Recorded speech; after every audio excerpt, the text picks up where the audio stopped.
Hey guys, Kroski here, back with a second Crazyhouse game analysis, and this one is going to be coming to you from Xuanet with the white pieces against JannLee with the black pieces.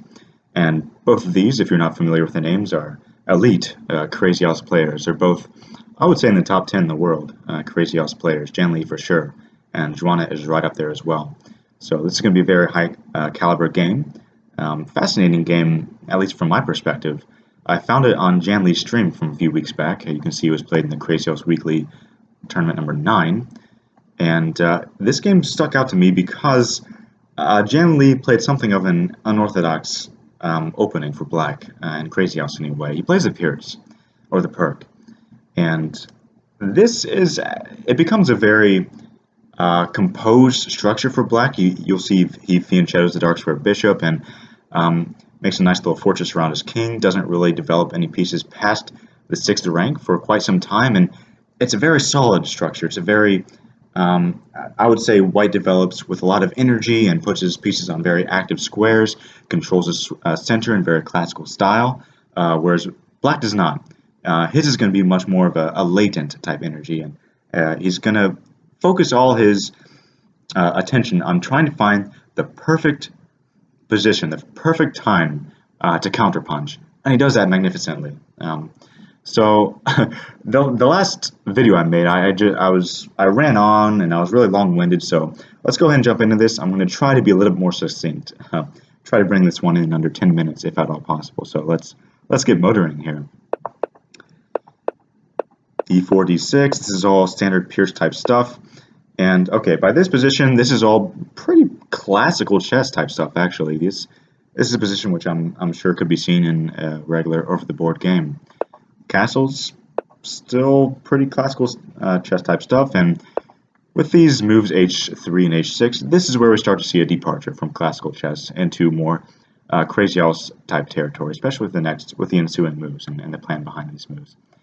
Both of these are prophylactic moves. H3 controls the G4 square, so the bishop can't post up on this nice diagonal, creating this pin, and H6 is a move you'll see a lot in these fianchetto type positions in Crazyhouse especially, filling in this H6 square from a possible incursion from a drop for a piece or a pawn. You can see, for example, if black just proceeds like you'd like to in King's Indian type break, this classical E5 break, if you trade a few pawns and stuff, then white always has this pawn drop on H6 that black has to be wary about, which can be unpleasant in the best of times. So this H6 move, a standard move to control the square, not even control it, just fill in this square. You do have to be wary of sacks on this H6 square for pretty much the entire rest of the game. And it may look flashy, but doesn't really achieve much. You can sack here, and white's just going to get his material back after something like this.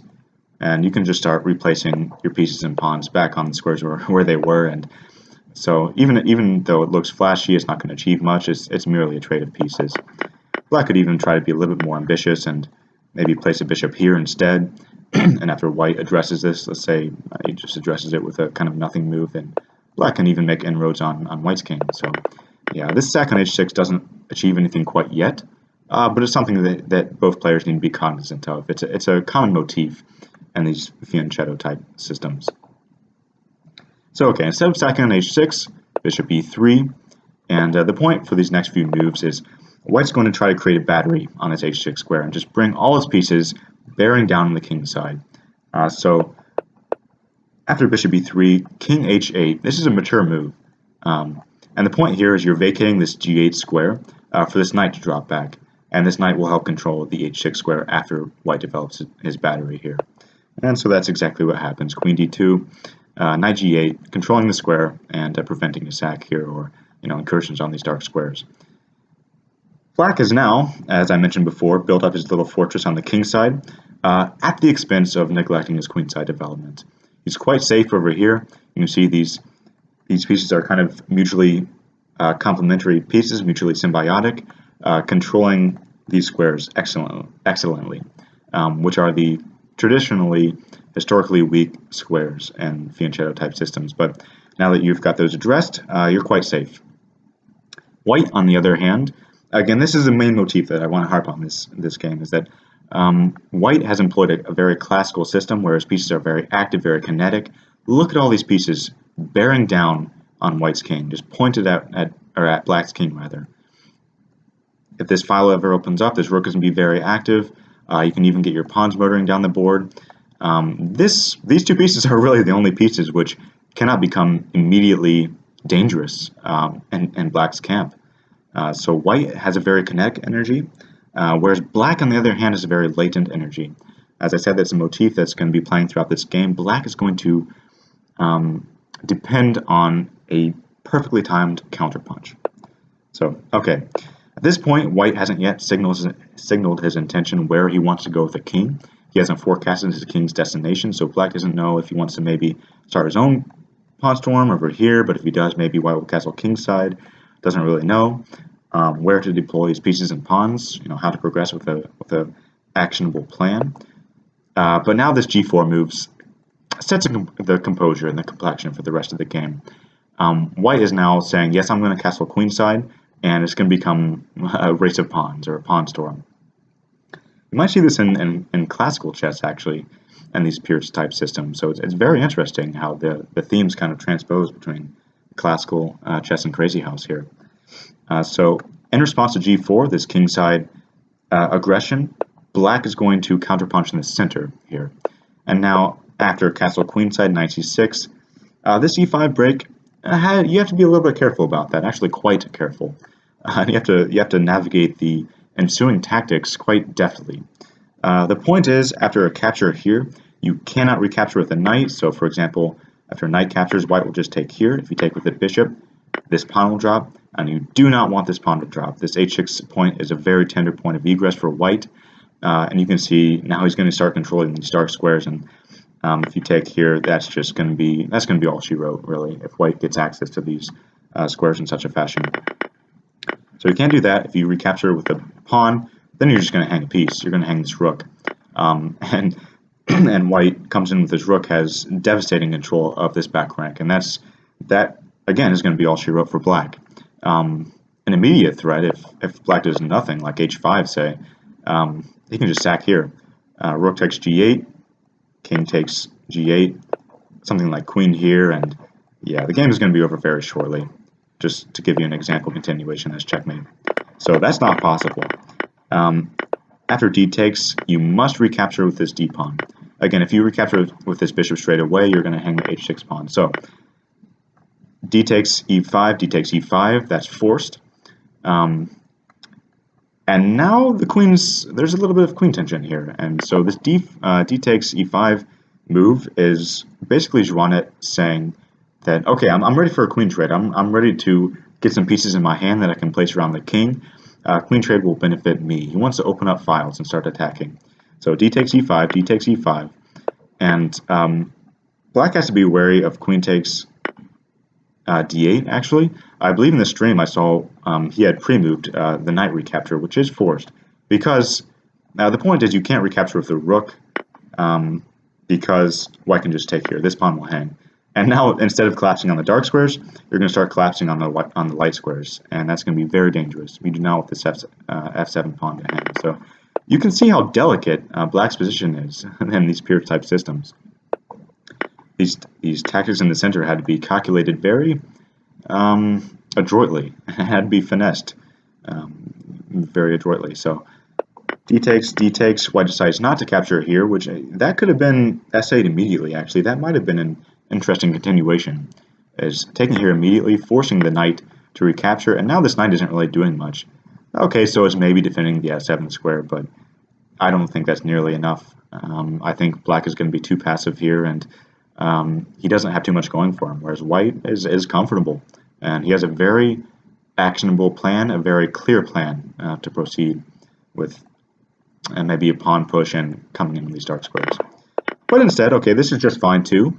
This is pretty much the normal plan here, is dropping a pawn here or bringing a pawn here and start making progress on these dark squares. Try to trade on h6, trade off as many pieces as you can here, and then start dropping more pieces on these dark squares. So yes, I think this is the right idea, but maybe a slightly inaccurate execution. I would say I would just play g5 directly. instead of expending this pawn in your hand and committing it onto the square. That was kind of the whole point of starting this pawn storm, is to use this pawn. It's not really doing too much on g4 as is. I mean, you're controlling the h5 square and the f5 square fine, but you're not going to be dropping any pieces on those squares anytime soon with this g6 pawn controlling that, and that pawn's not going anywhere. So I think better would be just to push this pawn straight away. Again, you're not performing a useful function here. Better to use this pawn than waste this pawn in hand. So, okay, this is still fine. It's still the right idea. At g5, trying to come in on these dark squares. Now, this is a hugely important point of the game, the next two moves. And I think, if I recall correctly, over the next two moves, JannLee expends maybe something like 1 minute and 30 seconds of his total 3-minute time. So half his time is allotted to the next two moves. Actually, the ensuing move, the move after this one especially. But right about here is where Black must come up with a very precise plan. Otherwise, he's just going to get steamrolled. As he says, actually on stream, he says, if he just sits back and does something passive, he's content just to maybe do something to coalesce his pieces, try to consolidate and try to be patient. That's not going to work. He's just going to get steamrolled. White has, again, a very actionable plan of just capturing here multiple times, then advancing this pawn, establishing a stranglehold on the dark squares, opening up this rook if you can, bringing his pieces into the fray, and yeah, that's going to be very, very dangerous, maybe even losing for Black if he does something passive here. And so, as I say in my write-up, this is a key moment. And a good mark of a good player is to identify key moments and to allocate a corresponding amount of time, or a proportionately, large amount of time to these moments in order to come up with the correct course of action. And that's exactly what JannLee does here. So over the next two moves, he spends quite a bit of time, and he comes up with a good plan. What he does first is he captures on d2, queen takes d2. This is a queen trade, but I think it benefits Black here. And the point is that, first of all, you're eliminating one component of this battery bearing down on h6. So you're exchanging the queen on d8, which was not defending h6, for the queen on d2, which was attacking h6. So now you have two defenders of this, and he has 2 instead of 3 attackers. So that's one function of trading these queens. A second function is, again, as I said in the write-up, is to muddy the waters. And what I mean by that is that before this point, neither player has any pieces in hand, and so there's nothing you need to be too wary of, tactically speaking, in terms of immediate drop threats, drop attacks. But when these queens get exchanged, now all of a sudden you have to be cognizant for the rest of the game of the possibility of a queen drop. And I can tell you, if you're not familiar with Crazyhouse, or even if you are, but you'll be very aware that attacks can come with deadly quickness when you have a queen in hand. Queens can be dropped from mate or to create very lethal threats. So now that queens are in hand, the game has become a little bit more complex, and White has to be a little bit more wary. This benefits Black especially because of this glaring back rank, or first rank in White's case, weakness. White must be aware of the ever-present threat of a queen drop on a1.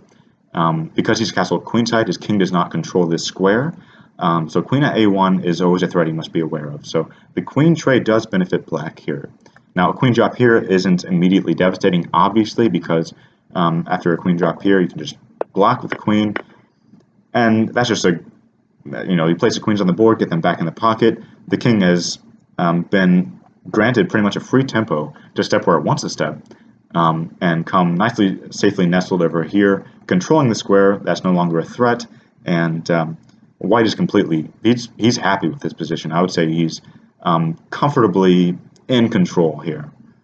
He has all the threats on Black's king. Black has 0 on White's king. So queen drop here immediately doesn't do anything, but now you do have a queen in hand.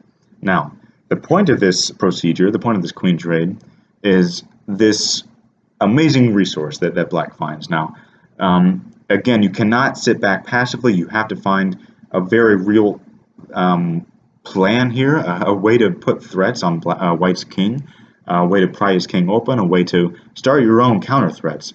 This moment is the perfect moment for a counterattack. And that's the whole point of this Pierce system. You're allowing what looks like a very daunting attack on your dark square complex over here in order to free yourself up for a well-timed counter strike. And if you don't play this counter strike here, you're going to get rolled, but JannLee finds an amazing resource. At a3, pawn at a3, which in my annotations I gave a double exclam, and I think it deserves it because it's an amazing resource. Black doesn't even have any more attacking resources anywhere around White's king, nor does he have any more resources in his pocket besides the queen. He has nothing in White's territory, essentially, so he's just thrusting this pawn way out where it's undefended by any other of his pieces. He doesn't have any sort of follow-up with any minor pieces or even a rook to place drops except the queen. So, amazing find. The point of this move is to distract this b-pawn from the b2 square, because after a capture here on b3, the point is if Black gets another pawn in hand, he has mate into looming over the position. That must be addressed. So for example, if Black gets another pawn in hand, let's say he captures here and White's unaware of the threat, he just blindly recaptures that pawn, a mate's going to come. Very simple mating net. Queen at a1 check, queen must block. Knight coming back here would have the same effect. And now pawn at b2 checkmate. This is a very common motif, exploiting the back rank and then dropping a pawn here for a smothered mate in Crazyhouse. So that would be a very embarrassing mate for Xuanet to fall into, but that is a threat. That is the whole point behind this a3 move. You're forcing this pawn away from the b2 square to make this queen drop here and a pawn drop here looming in the air, and that must be addressed. You also cannot allow this pawn just to stay here on a3. You can't allow your king just to be drawn into the open with a, so say for example takes here rather, the intermezzo with check, dragging the king out into the open. Notice he can't try to hide behind this pawn as you might in chess because that's mate, checkmate. So he must take this, and now just after a simple recapture here, White's king has been exposed, and Black's going to proceed with a pawn drop at b4 probably, controlling these squares, another pawn drop at c3, picking up a piece, and Black's attack is going to come quicker than White's, since you've allowed the king to be drawn out and exposed. Black's king is actually quite a bit safer here than White's. So this must be addressed. You cannot allow this pawn to stay here. Now, I do point out in my write-up that a way to avoid losing material is maybe a queen drop, a queen at b1 or queen at a1, something like that, but that just looks so unintuitive and so extremely passive. It's an ugly move. You do not want to have to play this. You do not want to see this on the board. So I think what Xuanet came up with was entirely reasonable, an entirely human solution to this problem that at a3 posed.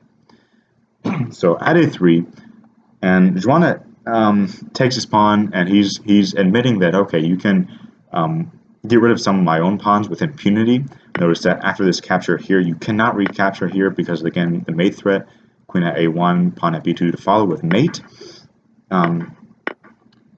He's allowing this, and he's allowing another piece to drop, this 9 at f3, in order to replace his queenside structure. And just to say, okay, you can, I'll suffer the consequences of losing a piece for a pawn, but my king is still safe. So I think that's reasonable. At a3 takes. Yeah, so here JannLee was deciding between h takes g5 and bishop takes g4. Bishop takes g4 was decided on, and I do think that's the correct option because you accomplish three things here. First of all, you're capturing this pawn with impunity, which is the whole point of this. Second of all, you're developing your last minor piece off this back rank, your last queenside piece, which needed to get into the game. And third of all, you're just going to pick up a clean piece. So I think that's clearly the better pawn to take than this pawn. So takes, again, this can't be taken. He replaces this b2 weakness, and now you capture this knight. So now look what's been accomplished with this one pawn move, this one very careful pawn drop on a3, which is brilliant, by the way. With this one pawn drop, Black has managed to dissipate an enormous amount of the kingside pressure which was being placed on him by this knight, which could have been jumping into the action, controlling these dark squares, and by this pawn here, which, while inactive right now, if these pawns ever get exchanged, could be advancing, and again, reestablishing the stranglehold on the dark squares. So he's dissipating a lot of the kingside pressure and going up a piece in the process. So on this one pawn move, the entire course of the game, the entire complexion of the game has swung on a dime, and black is now in complete control. He's up a piece. His king is a lot safer than it was, and white is going to have to play very carefully from here on out. Beautiful move at a3. Beautiful move. So white decides to clarify some of the tension over here in the dark squares. It's reasonable. Now he proceeds after g takes h, knight takes h. Notice you don't want to take with the bishop. You don't want to allow white to get too many diagonal pieces, that is bishops or pawns, to keep placing on these squares. So capturing with the knight is the smart option. So if he captures with the bishop, you leave this bishop on the board controlling these dark squares, and you get a take with check, by the way. So you don't want to take that knight. JannLee did mention on stream here the possibility of at f6, the point being it diverts the bishop away from this h6 square, so this must be taken. And after bishop takes h6, Xuanet has recovered his lost knight, so the material is roughly equal at this point, but I think black is completely fine here. He can allow this pawn at f6 idea, because after at f6 takes, you can just refill this hole on g7 with tempo. So pawn at g7, kicking the bishop back. Your king is quite safe now that you've refilled in this hole, exerting more influence over these dark squares. And after the bishop drops back, because remember you placed this with tempo, I would proceed with something like pawn at g2, and if the bishop or if the rook moves, and at h2 is soon to follow. And the idea here is you're going to promote to a queen and start winning a lot of material and making inroads on white's back rank, first rank. So that's how I would proceed. So at f6 does not really bother black at all. That would be completely fine. It's probably even advantageous for black, that continuation. So instead, at g5, give me a moment here for a drink. Alright, sorry about that. At g5, the idea being to exert, again, more pressure on these dark squares. h6 and f6 is really white's main upside in these types of systems. That's what he's going to be playing off of this entire game. And again, that was kind of, the die was cast in the very beginning of the game, adopting this Pirscher King's Indian bishop with the fianchetto. But then I can just drop back on g8, and again, these two pieces nicely control those 2 points. So okay, the knight drops back, h4 and bishop h5. I said in my write-up that these aren't entirely necessary moves. I think what happened here is they're both semi-useful moves. White's just going to try to open up his rook here by maybe advancing this pawn and exchanging it off, something like that. He just wants to get another piece into the action. So that's what this h4 move is about, and black's just going to block off that file so he can't open it up. Again, neither move is strictly necessary, but in a 3-0 game, I think they're just trying to clarify the position a little bit and maybe make a semi-useful move that forces your opponent to respond while maybe formulating a clearer plan. So okay, h4, bishop h5, both fine moves, pretty logical.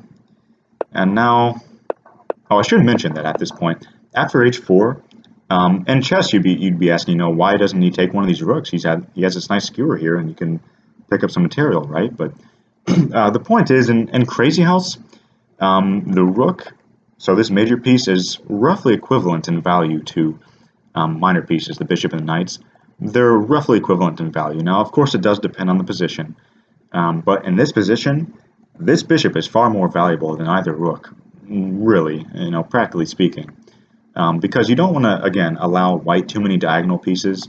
You don't want to trade off this bishop for one of these rooks, which isn't doing too much, because then white would have another bishop in hand to place on h6 probably. So black's just going to limit the diagonal pieces white has access to and retain this bishop, which is more valuable than either rook at this point.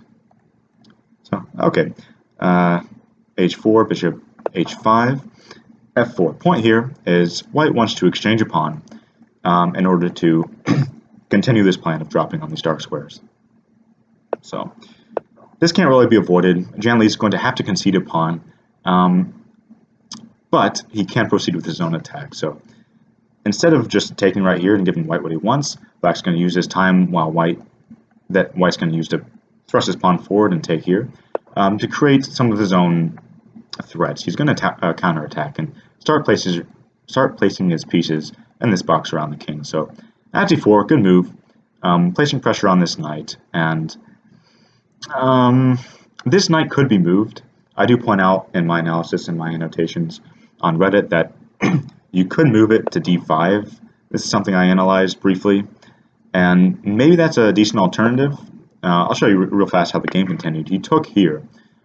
He's allowing this knight to be captured. He's allowing another piece, or to go down another piece, just in order to finally get this another diagonal piece that he can place on f6 or h6 and kind of go all in on the dark squares. So that's his plan. So he does allow this knight to be taken in order to gain this stranglehold on the dark squares. However, losing the knight is giving black a little bit too much material, I think. After a move like knight d5 instead, what you're doing is you're preserving this knight, you're not allowing it to be taken. Remember, you're already down a piece. So you're getting the knight out of harm's way, but you're also exerting more influence on these dark squares. So a piece or pawn drop on f6 would come with all the more power. And the point here, this is possible. You can move this knight away from c3 because he is defending the e2 square. You can do this because the bishop is still defending the e2 square.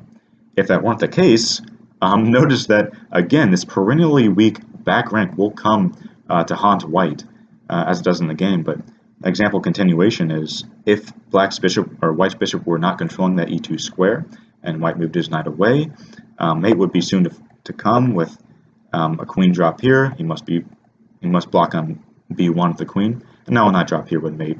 But that's not possible because the bishop is on that square. So knight d5 is possible. Now, what he would have to be aware of, and what I show in my analysis, is a move which would open up this beautiful long diagonal for black's King's Indian or Pierce type bishop, Sfianchetto bishop. E takes f4, I think, would be a good continuation for black here. And the point is, again, you're opening up this dark square bishop, which for the vast majority of the game has been a pretty defensive piece. It's been a valuable piece defending black's king, but it hasn't been very active. It hasn't been able to bring its full brunt to bear, so to speak, in the game. But now that you're opening it up, this is going to be very, very helpful for black and very dangerous for white. An example continuation is if you just take this pawn back, you recapture there. Say, okay, I'm going to recapture with my knight, maybe threatening bishop, knight takes bishop, something like that. Black is going to use this indirect pressure down this diagonal to place pawns around white's king, and white's king will collapse sooner than black's king will. Even though black's dark squares have been weaker the entire game, now it's the case that white's dark squares are going to be much weaker because, see, after takes, this bishop has come to life suddenly. After you move this knight away and you've allowed this capture on f4, opening up this latent energy from this bishop. And white is soon to collapse. You're threatening a queen here, checkmate, and if he addresses that, you're threatening capture here, or a pawn drop here, or even a queen drop here, followed by a pawn drop here. It's too much. White will collapse. So those types of themes, those types of continuations, are something that white needs to be cognizant of and very aware of. So at d4, good move. He captures on e5, takes. Notice that you can't try to throw in a sneaky type of intermezzo here with dropping a pawn here instead of recapturing. First of all, capture either on d2 or b2 will come with check, but you'd also hang mate. A very embarrassing mate, I might add. So that's not possible. He's going to recapture here, bring his bishop to this diagonal, contesting this long diagonal from this bishop on g7, which you don't want to give it uncontested reign of this diagonal, as I pointed out before. So recapturing with the bishop, good idea. Bring more forces to this long diagonal. And now knight at f4. And I said in my write-up, and I stand behind this stance, that this is a very mature, very long-sighted, very good move. And the point here is, it may not be immediately obvious what the point is. Why are you dropping a knight on f4 where it's not really having any immediate impact on the king. It's not even controlling the dark squares, which you want to control on your king side. What is this knight at f4 move all about? What is it doing? What's its function? And you'll see how the game works out, how it comes to bear. But the basic idea is that it's controlling some central territory, and the point is after after controlling the central territory, you're making a queen drop in this back rank that much more impactful, that much more powerful. The major point, the key point here, is that you're controlling this prime e2 square, so that after a queen drop here and a block here, you can drop another knight on this e2 square, and if the bishop takes, the knight will recapture, and the king will be forced out into the center, where it's much more exposed. So this knight at f4 move is a very mature move, in my opinion. I would be tempted to play a weaker move, something like maybe knight e3, threatening these two pieces, maybe a pawn at e2, maybe a knight at a4, maybe just recapturing here on e5, something along those lines. It wouldn't be immediately obvious to me how to proceed, but JannLee finds this great move, knight at f4, kind of a veiled threat, a very veiled threat, which must be addressed. It turns out this must be addressed. White cannot allow a queen at a1 move, or a queen at a1 drop, now that this knight is sitting on f4 with a knight drop on e2 to follow. White must address this. So JannLee mentions in stream that better would be king b1. And what this accomplishes is that it finally shores up this horribly weak back rank. So black can no longer drop a queen on a1. You sidestep your king away from any nasty knight at e2 checks, and your king sits quite comfortably now. So if Xuanet were just to take this one tempo, this little moment, to step back, to kind of regain some composure and say, okay, I can take a breather to make sure my king is safe before I proceed with my dark square attack, then he'd sit much more comfortably. He'd sit a lot better than as the game continuation. But okay, that's not easy to see. It's very difficult to see, especially in such a quick time control, and especially in such a rapid attacking game as Crazyhouse. Xuanet is a very good attacking player. He has great attacking intuition, and so that's what his intuition is telling him right now, is to proceed with the attack. So that's what he does. At f6, very natural move, but now black's attack lands. Queen at a1. And this knight at f4 move is going to come to bear very shortly. Queen at a1, the queen blocks on b1, and now the knight finally lands on e2. This has come to fruition. You could recapture that with the bishop, but white's going to step up instead, which is probably the advisable solution. When you're being attacked, you do not want to exchange pieces and give your opponent more pieces in hand to attack you with. So instead of taking here, the king's going to hop up to d2, and now the king's exposed. The king is in the center. The king is quite open to the elements, and that's been made possible by this knight at f4 move. So how to proceed from here? Rook at d8, check.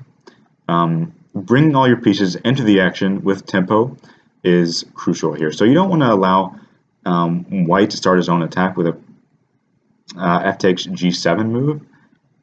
Quite yet. Not until you've coalesced or formed your entire mating net around the king, at which point you can then recapture the queen, and mate will be soon to follow. So that's what black does. Places the knight at e2 with tempo with check, knight comes to d8 with tempo with check, and after a block here, you've brought all your pieces into the action, the mating net has slowly but surely been formed, and now you can take a timeout to finally initiate this queen exchange.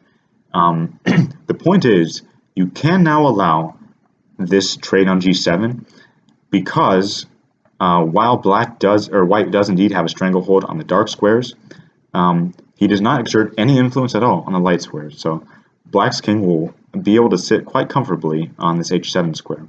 Or, as in the game continuations, takes, white has a few spite checks, you're going to recapture that. And even though he recaptured with the g-pawn in order to make way for a knight here, they're going to step to the light square, and now you can sit quite comfortably on h6. Again, white can try another spite check, but it will not lead anywhere. black has too many pieces in hand and white's king is too exposed. So after that, those last few spy checks, white concedes and he finally recaptures his queen. He probably knows that that's going to be all she wrote. Recapturing this queen is probably a death sentence. But at this point, he's conceding. He's saying, okay, show me what you got. Show me how you're going to finish me off. And if I recall correctly, I believe that JannLee has something like 5 or 6 seconds on the clock right now. And so it was amazing. The amazing point about only having 5 seconds and finding mate in that amount of time is that I believe on stream you can see how he calculates it from this point. And it kind of coalesces in very summary fashion. And it's amazing how he envisioned this mate from this point with such composure and presence of mind with so little time on the clock. Me, I would be throwing all kinds of desperation checks on the board. Just an last-ditch effort just to keep throwing pieces on the board in the hopes that a mate would appear before my time runs out. But no, not JannLee. JannLee has something in mind, something very tangible, very concrete in mind, and finds a forcing sequence. Pawn at e3. This pawn must be taken. If you step back, well, anyway, it's just delaying the inevitable. The pawn must be taken because it's delaying the inevitable for the most amount of time. But just to show you an example, if the king drops back, mate is going to follow in 2 moves. Knight takes, double check. If you step here, the queen drops mate. If you step here, the queen drops here, mate. And if instead you step back here, again, the queen's going to come on the board, double check here, and checkmate. Any number of ways to checkmate in that position. So this pawn must be taken. Knight takes d5. The point of this move is to vacate the f4 square for a queen drop. And why you want to get the queen here is because you're going to be basically forming a mating net around the king and forming a box from which he cannot escape. If you can imagine this pawn on e4 coming off the 4th rank. So that's a very crucial point, is getting this queen on the f4 square. So after that's taken, the queen does land on f4. King steps to d3. Bishop at b5, another patient, mature move, gaining more control of the c4 square. So, and a number of different continuations. The king can't escape over here and run you out on time, because remember you have like probably 3 or 4 seconds at this point. So another mature move, making sure the king doesn't run over here. And controlling the c4 square. The point is, after a drop on c4, blocking that check, rook takes d5 lands. This cannot be taken with a c-pawn because you are pinned. This must be taken with the e-pawn. But now that it's taken with the e-pawn, again, this box that the queen is forming comes to bear. And you can take here checkmate. And that's how the game does end. Bishop takes c4 checkmate. A mating net, which was foreseen all the way back here on move 30 with pawn at e3. But probably I would imagine that this mating net was starting to coalesce in his mind all the way back with his knight at f4 move. So all the way back on move 21, you foresee these ideas of dropping a queen here, bringing the king out, or dropping a queen here, and after a block, dropping a knight here, which forces the king out. And then after bringing some pieces in with tempo and a few exchanges, then you're going to be able to mate.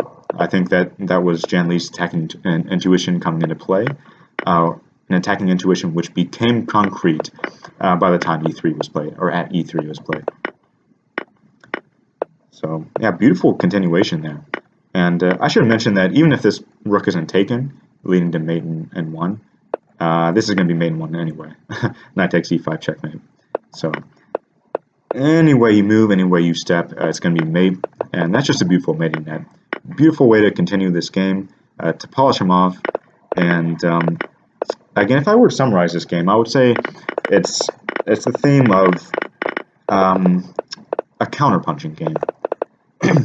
White plays very classically, making his pieces active, controlling the center, and black plays this very unconventional, at least in Crazyhouse, Pierce or King's Indian type system. Very passive, but then beautiful, bam, at a3, this move changes the entire game. This at a3 counterpunching maneuver, fantastic move, brilliant move. That's probably the move of the game. If you don't find this move, White's just gonna steamroll. So that right there is the move of the game, I would say. At e3, and the back rank. threats, which eventually came to bear. So, okay, anything else I want to say about this game? I don't think so. And if there's anything I missed, you can always check out my write-up on Reddit. It is on reddit.com/r/crazyhouse, as well as reddit.com/r/chess. So it's more or less the same thing I've been saying here, just in writing format. So yeah, I hope you guys enjoyed this game. I thought it was a pretty fascinating game in the Pierce. So interesting positions arising from an interesting opening choice from JannLee. Again, you guys should check out these bit chess tournaments every week. The Crazyhouse Weekly tournaments. They take place every Saturday, I believe, and bit chess is generous enough to donate some cash prizes for first, second, and third place. So yeah, get in on that if you get the chance. Play some Crazyhouse, and hopefully this game was exciting to you. I'll probably be back with more in the future. Thanks, guys.